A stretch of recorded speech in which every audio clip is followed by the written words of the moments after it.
ఓం శాంతి. మురళీ తేదీ 8 జూలై 2024. బాబా చెప్తున్నారు, మధురమైన పిల్లలు, బాబా సమానంగా అపకారులకు కూడా ఉపకారం చేయటం నేర్చుకోండి. నిందకులను కూడా మీ మిత్రులుగా చేసుకోండి. ప్రశ్న: బాబాకు ఏ దృష్టి పక్కాగా ఉంటుంది? పిల్లలైన మీరు ఏ దృష్టిని పక్కా చేసుకోవాలి? జవాబు: ఆత్మలందరూ నా పిల్లలే అనే దృష్టి బాబాకు పక్కాగా ఉంటుంది. అందుకనే బాబా పిల్లలు పిల్లలు అని అంటూ ఉంటారు. మీరు ఎప్పుడూ ఎవరిని పిల్లలు పిల్లలు అని అనరు. మీరు ఈ ఆత్మ నా సోదరుడు అనే దృష్టిని పక్కా చేసుకోవాలి. ఆత్మిక సోదరుడినే చూడండి, సోదరునితోనే మాట్లాడండి. దీని ద్వారా ఆత్మిక ప్రేమ ఉంటుంది. అశుద్ధమైన ఆలోచనలు సమాప్తమైపోతాయి. నిందించేవారు కూడా మిత్రులుగా అయిపోతారు. ఓం శాంతి. ఆత్మిక తండ్రి కూర్చుని అర్థం చేయిస్తారు. ఆత్మిక తండ్రి పేరు ఏమిటి? తప్పకుండా శివ అనే అంటారు. వారు అందరికీ తండ్రి. వారినే భగవంతుడు అని అంటారు. పిల్లలైన మీలో కూడా నెంబర్ వారీగా పురుషార్థానుసారంగానే అర్థం చేసుకుంటారు. ఆకాశవాణి అని అంటారు కదా. ఇప్పుడు ఎవరి ఆకాశవాణి వెలువడుతుంది? శివబాబాది. ఈ నోటిలో ఉండే దానిని ఆకాశతత్వము అని అంటారు. మనుష్యులందరి వాణి ఆ ఆకాశతత్వం నుండే వెలువడుతుంది. ఆత్మలందరూ తమ తండ్రిని మర్చిపోయారు. అనేక రకాలుగా గాయనం చేస్తూ ఉంటారు, కానీ ఏమీ తెలియదు. గాయనం కూడా ఇక్కడే చేస్తారు. సుఖంలోనైతే ఎవ్వరూ తండ్రిని స్మృతి చెయ్యరు. మనోకామనలన్నీ అక్కడ పూర్తయిపోతాయి. ఇక్కడైతే అనేక కామనలు ఉంటాయి. వర్షం కురవకపోతే యజ్ఞమును రచిస్తారు. అలా అని సదా యజ్ఞాలు రచించడం ద్వారా వర్షాలు కురుస్తాయని కాదు. ఎక్కడైనా కరువు కాటకాలు ఏర్పడితే యజ్ఞాలు రచిస్తారు. కానీ అలా యజ్ఞాలు చేయడం ద్వారా ఏమీ జరగదు. అదంతా డ్రామా. ఆపదలైతే రానున్నాయి, అవైతే వస్తూనే ఉంటాయి. ఎంతోమంది మనుష్యులు మరణిస్తారు. ఎన్నో జంతువులు మొదలైనవి కూడా మరణిస్తూ ఉంటాయి. మనుష్యులు ఎంతో దుఃఖితులుగా అవుతారు. వర్షాన్ని ఆఫ్ చేసేందుకు కూడా యజ్ఞాలు ఉన్నాయా? పూర్తిగా కుంభవృష్టిగా వర్షం కురిసేటప్పుడు యజ్ఞాలు చేస్తారా? ఈ విషయాలన్నిటినీ గురించి మీరు అర్థం చేసుకున్నారు. ఇతరులు వీటిని ఏం తెలుసుకోగలరు? బాబా తాను స్వయమే కూర్చుని అర్థం చేయిస్తారు. మనుష్యులు తండ్రి మహిమను చేస్తారు మరియు నిందిస్తారు కూడా. తండ్రి గ్లాని ఎప్పటి నుండి ప్రారంభమయ్యింది? ఎప్పటి నుండైతే రావణ రాజ్యం ప్రారంభమయ్యిందో అప్పటి నుండి గ్లాని ప్రారంభమయ్యింది. ఈశ్వరుడిని సర్వవ్యాపి అని అంటూ ముఖ్యమైన గ్లానిని చేశారు. దీని కారణంగానే పడిపోయారు. ఎవరైతే మమ్మల్ని నిందిస్తారో వారు మా మిత్రులు అన్న గాయనము ఉంది. అందరికన్నా ఎక్కువగా ఎవరు గ్లాని చేశారు? పిల్లలైన మీరే చేశారు. ఇప్పుడు మళ్ళీ మిత్రులుగా కూడా పిల్లలైన మీరే అవుతారు. డ్రామా ఎలా తయారయ్యింది అనేది విచార సాగర మంథనం చేయవలసిన విషయము. విచార సాగర మంథనానికి ఎంతటి అర్థం ఉంది? దీనిని ఎవరూ అర్థం చేసుకోలేరు. పిల్లలైన మీరు చదువుకుని ఉపకారం చేస్తారు. యదా యదా హి ధర్మస్య అన్న గాయనము కూడా ఉంది. ఇది భారతదేశపు విషయమే. ఈ ఆట ఎలా ఉందో చూడండి. శివ జయంతి లేక శివరాత్రిని కూడా జరుపుకుంటారు. నిజానికి అవతారము ఒక్కటే. అవతారమును కూడా రాయి రప్పల్లో ఉన్నారు అని అనేశారు అని బాబా ఫిర్యాదు చేస్తున్నారు. గీతా పాఠకులు శ్లోకాలను చదువుతారు, కానీ మాకు తెలియదు అని అనేస్తారు. మీరే ప్రియాతి ప్రియమైన పిల్లలు. బాబా ఎవరితో మాట్లాడుతున్నా పిల్లలు పిల్లలు అని అంటూ ఉంటారు. బాబాకు ఆ దృష్టి పక్కా అయిపోయింది. ఆత్మలందరూ నా పిల్లలు. పిల్లలు అన్న పదమును వాడగలిగేవారు మీలో ఎవ్వరూ ఉండరు. ఎవరు ఏ పదవి వారో ఏమిటో తెలుస్తుంది. అందరూ ఆత్మలే. ఇది కూడా డ్రామాగా రచింపబడి ఉంది. కావున ఏ విధమైన దుఃఖము లేక సంతోషము కలుగదు. అందరూ నా పిల్లలే. ఒకరు పాకి పనివాడి శరీర ధారణ చేస్తే మరొకరు ఫలానా వారి శరీరాన్ని ధారణ చేశారు. పిల్లలు పిల్లలు అనే అలవాటు ఏర్పడింది. బాబా దృష్టిలో అందరూ ఆత్మలే. వారిలో కూడా పేదవారు చాలా ప్రియంగా అనిపిస్తారు. ఎందుకంటే డ్రామానుసారంగా వారు ఎంతో గ్లాని చేశారు. మళ్ళీ ఇప్పుడు నా వద్దకు వచ్చేశారు. కేవలం ఈ లక్ష్మీనారాయణని ఎప్పుడూ గ్లాని చెయ్యరు. కృష్ణుణ్ణి కూడా ఎంతగానో గ్లాని చేశారు. ఇది అద్భుతము కదా. అదే కృష్ణుడు పెద్దవాడయ్యాక అతడిని గ్లాని చెయ్యలేదు. ఈ జ్ఞానము చాలా విచిత్రమైనది. ఇటువంటి గుహ్యమైన విషయాలను ఎవరూ అర్థం చేసుకోలేరు. ఇందులో స్వర్ణిమ పాత్ర కావాలి. అది స్మృతి యాత్ర ద్వారానే తయారవ్వగలదు. ఇక్కడ కూర్చుని కూడా యథార్థంగా స్మృతి చెయ్యరు. తాము చిన్న ఆత్మ అని కూడా భావించరు. స్మృతిని కూడా బుద్ధి ద్వారా చెయ్యాలి. అది బుద్ధిలోకి రాదు. అంత చిన్నగా ఉండే ఆత్మ మన తండ్రి, శిక్షకుడు కూడా అనేది బుద్ధిలోకి రావడం కూడా సంభవం అయిపోతుంది. బాబా బాబా అనైతే అంటారు. దుఃఖంలో అందరూ స్మరిస్తారు. భగవాన్ వాచ అని ఉంది కదా. దుఃఖంలో అందరూ తలుచుకుంటారు. సుఖంలో ఎవ్వరూ తలుచుకోరు. అసలప్పుడు స్మృతి చేయవలసిన అవసరమే ఉండదు. ఇక్కడైతే ఎన్నో దుఃఖాలు, ఆపదలు మొదలైనవి కలుగుతాయి. హే భగవంతుడా, దయ చూపించు, కృప చూపించు అని తలుచుకుంటారు. ఇప్పుడు పిల్లలుగా అయ్యాక కూడా కృప చూపించండి, శక్తిని ఇవ్వండి, దయ చూపించండి అని వ్రాస్తూ ఉంటారు. మీకు మీరే రాజ్యతిలకాన్ని దిద్దుకోండి. అది ఏ విధంగా దిద్దుకోగలరో యుక్తిని తెలియజేస్తారు. టీచర్ చదివించే యుక్తిని తెలియజేస్తారు. కానీ చదవటం విద్యార్థుల పని. వారి డైరెక్షన్పై నడవాలి. కృప చూపించేందుకు లేక ఆశీర్వదించేందుకు టీచర్ గురువేమీ కాదు. మంచి పిల్లలు ఎవరైతే ఉంటారో వారు పరుగులు తీస్తారు. ప్రతి ఒక్కరూ స్వతంత్రులు. ఎంతగా పరుగులు తీయాలి అనుకుంటే అంతగా పరుగులు తీయవచ్చు. ఈ స్మృతి యాత్రయే పరుగులు తీయటము.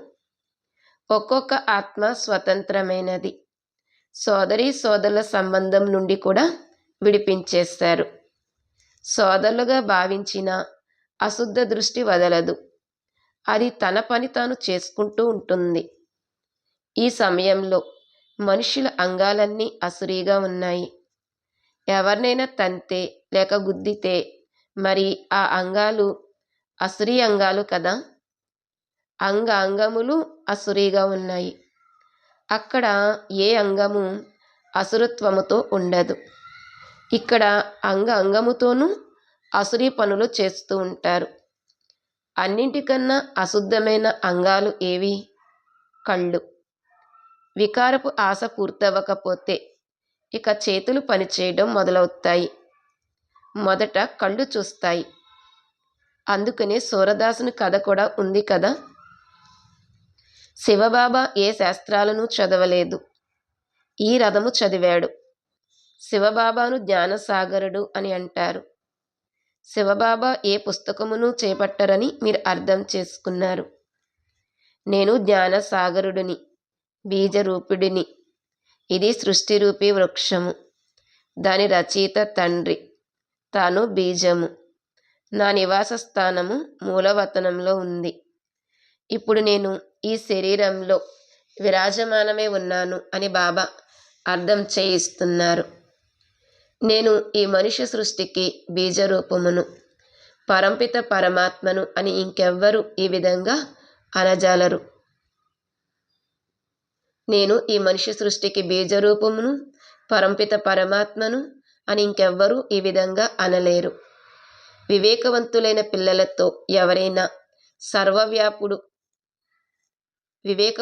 పిల్లలతో ఎవరైనా ఈశ్వరుడు సర్వవ్యాపి అని అంటే, మరి నీవు కూడా ఈశ్వరునివేనా?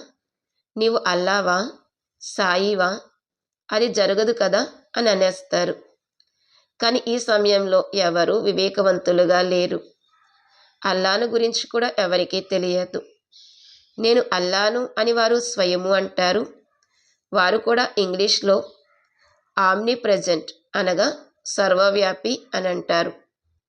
కానీ దాని అర్థమును ఏమీ తెలుసుకోరు. శివబాబా జయంతి నవవిశ్వ జయంతి అని పిల్లలకు తెలుసు. అందులో పవిత్రత, సుఖము, శాంతి అన్నీ వచ్చేస్తాయి. శివ జయంతియే కృష్ణ జయంతి, అదే దసరా జయంతి. శివ జయంతియే దీపావళి జయంతి, శివ జయంతియే స్వర్గ జయంతి.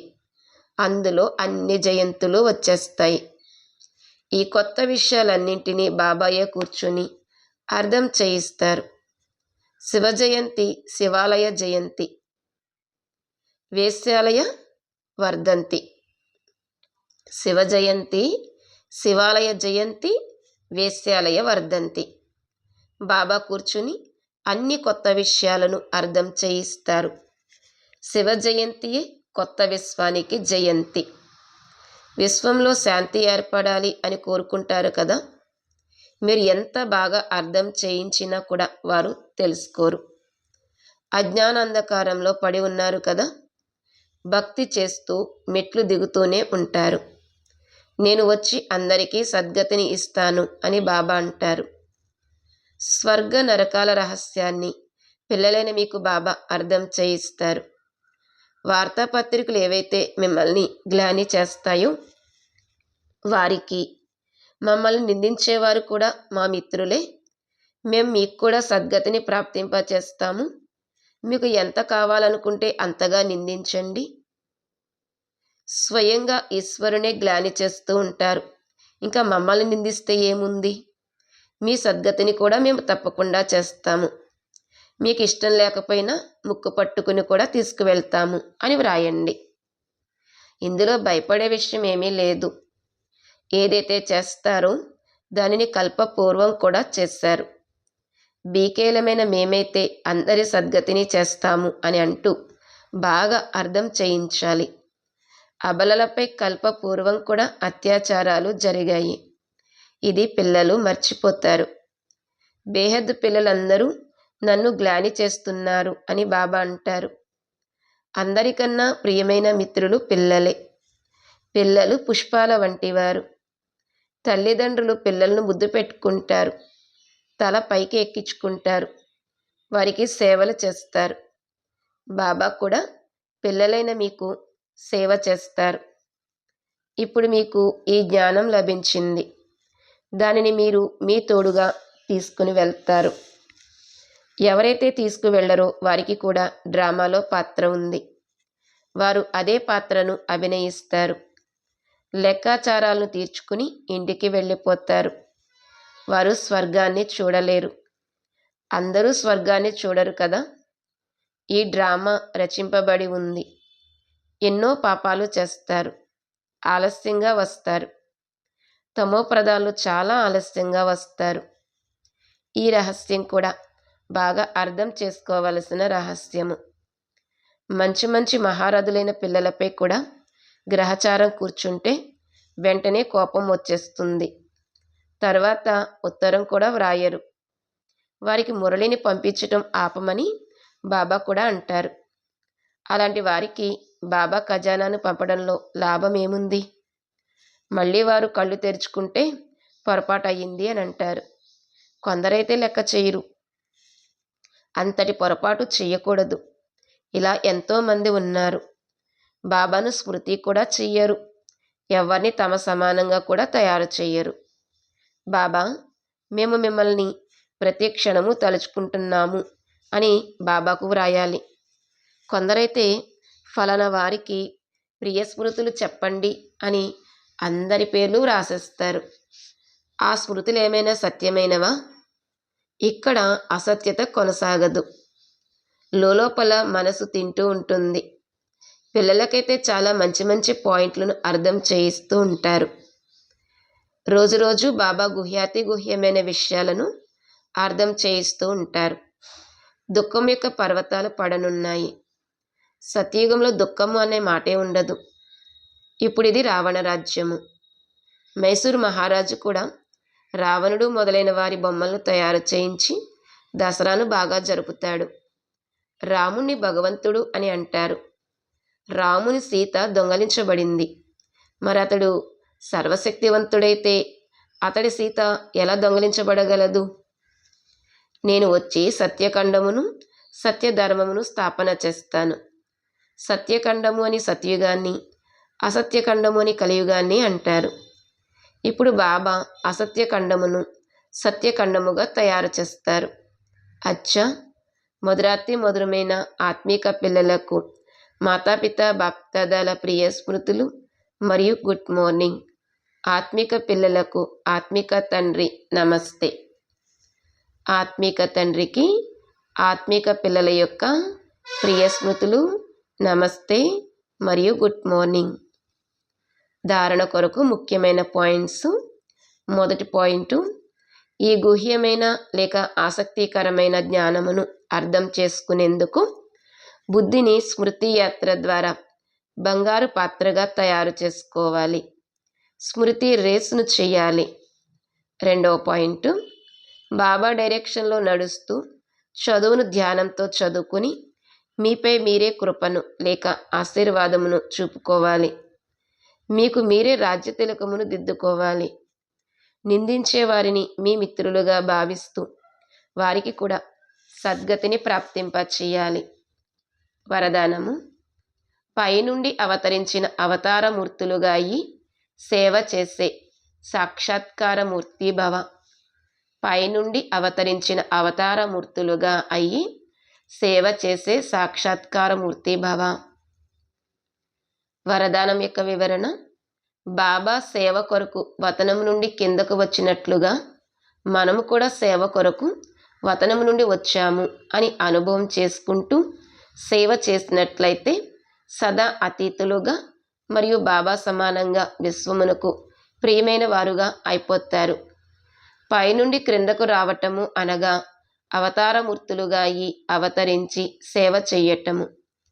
అవతారమూర్తులు వచ్చి మనల్ని తోడుగా తీసుకుని పోవాలి అని అందరూ కోరుకుంటారు. అందరినీ ముక్తిధామంలోకి తోడుగా తీసుకుని పోయేవారైనా మీరే సత్యమైన అవతారమూర్తులు. బాబా అంటున్నారు, అందరినీ ముక్తిధామంలోకి తోడుగా తీసుకుని పోయేవారు సత్యమైనటువంటి అవతారమూర్తులు మీరే. ఎప్పుడైతే అవతారమూర్తులుగా భావించుకుని సేవ చేస్తారు అప్పుడు సాక్షాత్కారమూర్తులుగా అవుతారు మరియు అనేక మంది యొక్క కోరికలను కూడా పూర్తి చేస్తారు. స్లోగన్: మీకు ఎవరైనా మంచినిచ్చినా లేక చెడుని ఇచ్చినా కానీ మీరైతే అందరికీ స్నేహాన్ని ఇవ్వండి, సహయోగాన్ని ఇవ్వండి, దయ చూపించండి. మీకు ఎవరైనా మంచిని ఇచ్చినా లేక చెడుని ఇచ్చినా కానీ మీరైతే అందరికీ స్నేహాన్ని ఇవ్వండి, సహయోగాన్ని ఇవ్వండి, దయ చూపించండి. ఓం శాంతి.